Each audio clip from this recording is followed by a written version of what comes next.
Anne 476, Ravenne. Odoacre arrache la cape pourpre des épaules du dernier empereur.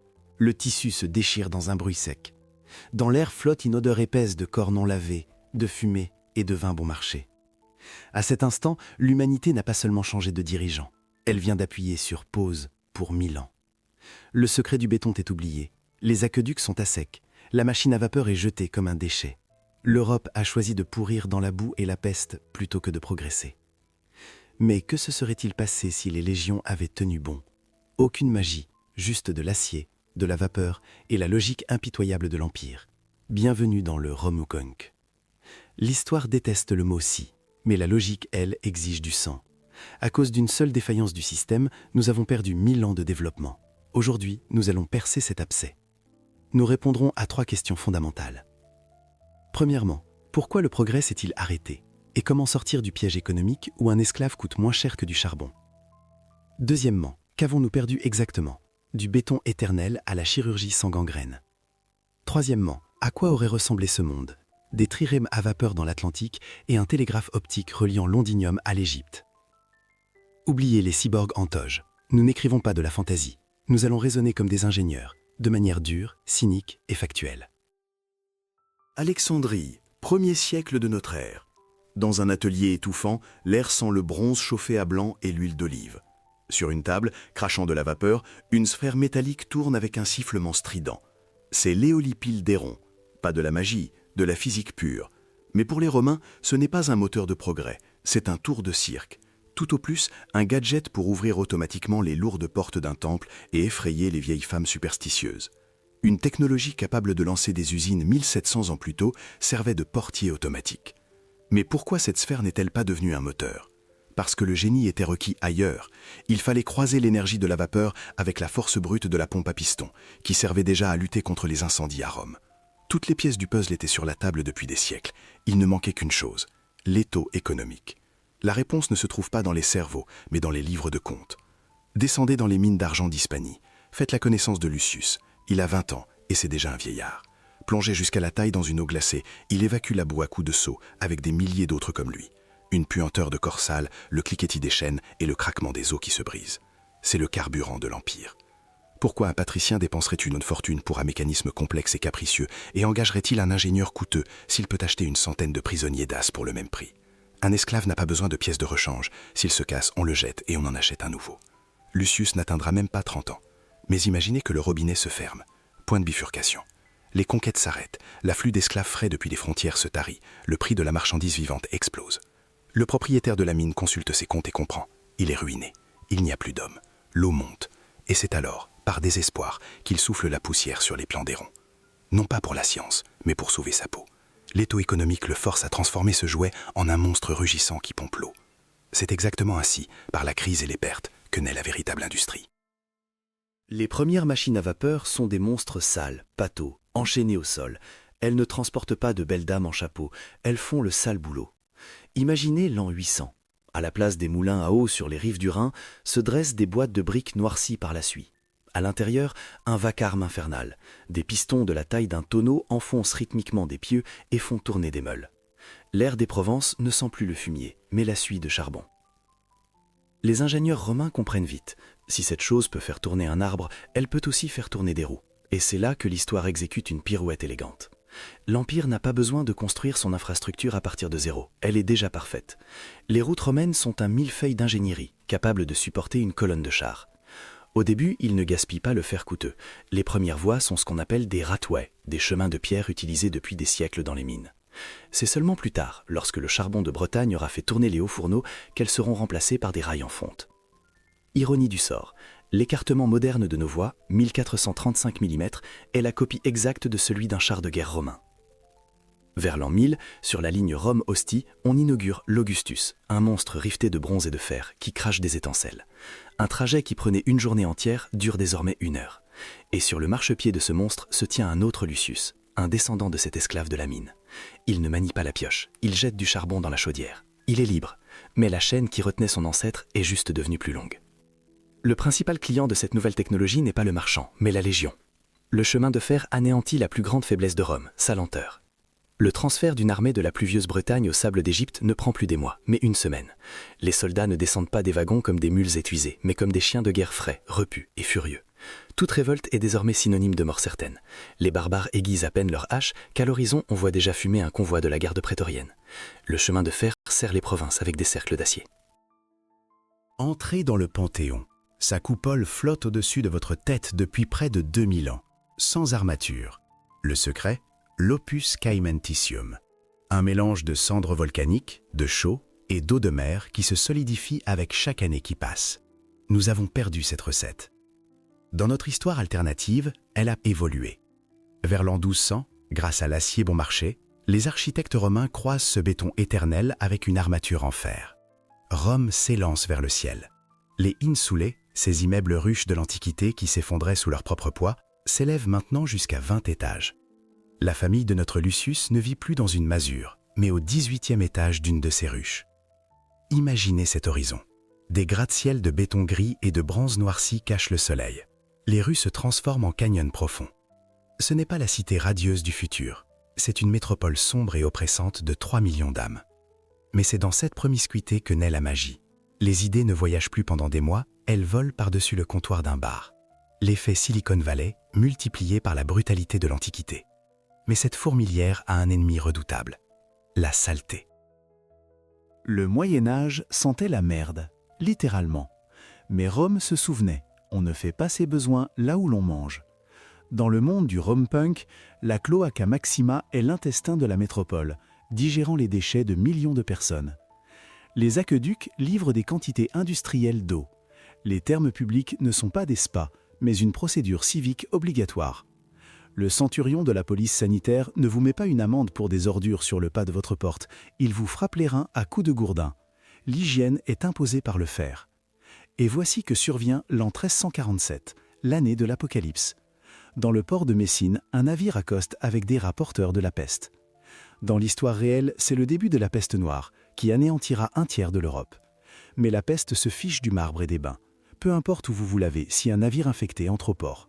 Dans l'histoire réelle, la peste de Justinien a décimé la moitié de l'Empire d'Orient, précisément grâce à ses connexions mondiales.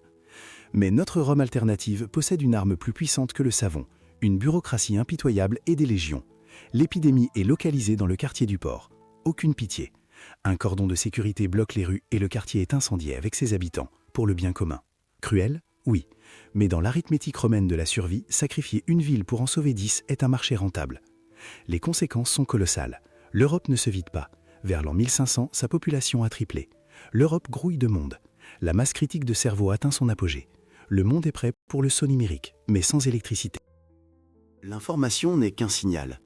Peu lui importe qu'il court le long d'un câble de cuivre ou qu'il voyage comme un rayon de lumière.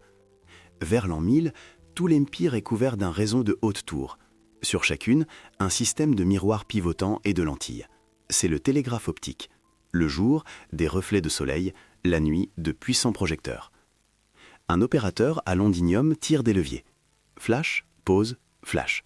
Sur la tour voisine, le signal est répété. La chaîne fonctionne à la vitesse de la lumière.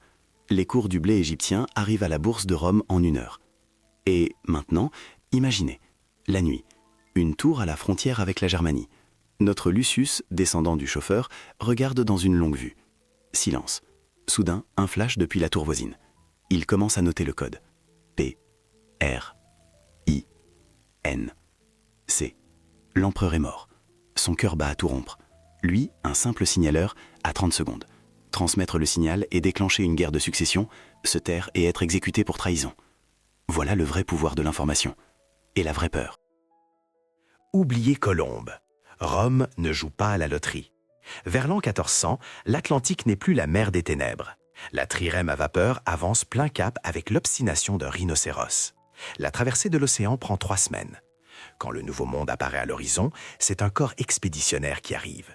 Ce ne sont pas des aventuriers en haillons qui débarquent sur le rivage, mais des légionnaires en armure. Les conquistadors avaient des fusils et des chevaux. Les Romains ont des scorpions à tir rapide, le feu grégeois, et une tactique qui a brisé les chines de peuples bien plus redoutables. Mais l'arme principale de Rome n'est pas l'épée, c'est l'intégration. Et par une cruelle ironie du sort, cette Amérique romaine aurait été plus humaine que la réalité. Les Espagnols voulaient de l'or, les Anglais des terres. Rome, elle, voulait des contribuables. Les Aztèques n'auraient pas été exterminés par la variole. On les aurait forcés à payer des impôts et à apprendre le latin. Une assimilation brutale plutôt qu'un génocide paresseux. 50 ans plus tard, dans les jungles du Yucatan, il y a des aqueducs et la noblesse locale porte la toge. L'Amérique ne devient pas une colonie, elle devient une province. Dans notre histoire, la chute de Rome a brisé le latin en 1000 morceaux. Ici, cela n'est pas arrivé. De la Bretagne au Yucatan, on entend la même langue, le latin vulgaire. Vous pensez ne pas connaître le latin? Erreur. En ce moment même, vous regardez cette vidéo, du latin vidéo, je vois, via Internet, de inter, entre. Votre intellect, votre culture, votre société, tout cela a des racines latines. Dans le monde d'une Rome triomphante, vous n'auriez pas eu besoin d'apprendre l'anglais. Vous parleriez déjà la langue qui est inscrite dans l'ADN de votre civilisation. Il n'y a pas de barrière.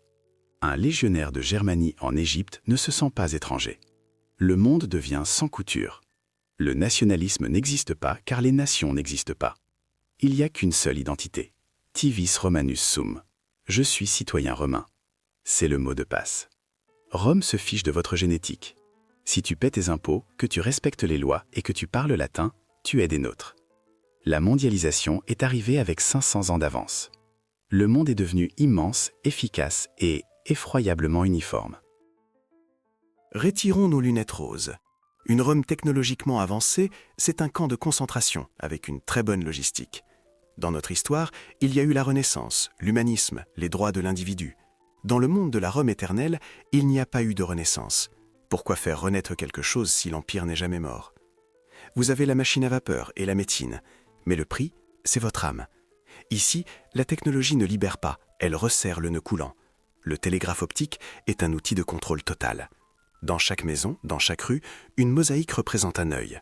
Ce n'est pas juste de la décoration, c'est le logo du système, un rappel. Dans un monde où l'information voyage à la vitesse de la lumière, vous n'avez aucune vie privée. Le citoyen romain n'est jamais seul, l'Empire regarde. C'est un panopticon, construit 1500 ans avant que le mot ne soit inventé. La prison parfaite, où chacun est à la fois prisonnier et gardien. C'est un monde où l'iPhone serait inventé pour calculer les impôts, pas pour poster des photos de nourriture. Un monde de raison froide. Nous aurions atteint l'espace vers l'an 1900, mais dans la fusée, il y aurait eu des centurions de la Légion spatiale, en route pour annexer Mars. Impitoyable, efficace et absolument vide à l'intérieur. Nous regardons le Colisée et nous voyons des ruines romantiques, mais en réalité, c'est la pierre tombale d'un monde qui aurait pu être. Quand Rome est tombée, l'humanité s'est effondrée, le visage dans la boue. Pendant 1000 ans, nous avons oublié le béton, les égouts et la médecine. Nous avons perdu du temps. Mais peut-être avons-nous sauvé notre âme. Réfléchissez. Dans cet épire froid et parfait, il n'y avait pas de place pour l'homme. La machine romaine. Nous regardons le Colisée et nous voyons des ruines romantiques. Mais en réalité, c'est la pierre tombale d'un monde qui aurait pu être. Quand Rome est tombée, l'humanité s'est effondrée, le visage dans la boue. Pendant 1000 ans, nous avons oublié le béton, les égouts et la médecine. Nous avons perdu du temps. Mais peut-être avons-nous sauvé notre âme. Réfléchissez. Dans cet épire froid et parfait, il n'y avait pas de place pour l'homme. La machine romaine ne connaissait pas la pitié. Dans sa logique, un esclave est une chose, un rebelle est un défaut. C'est dans le Moyen-Âge sale et chaotique, lorsque le pouvoir central s'est effondré, que quelque chose de nouveau a germé.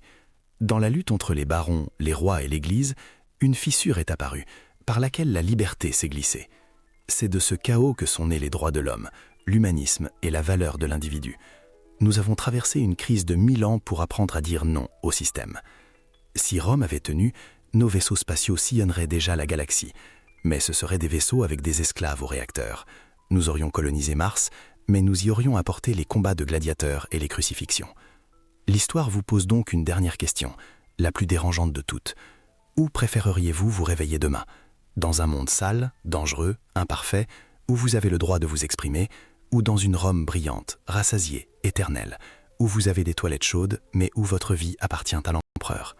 Le choix vous appartient.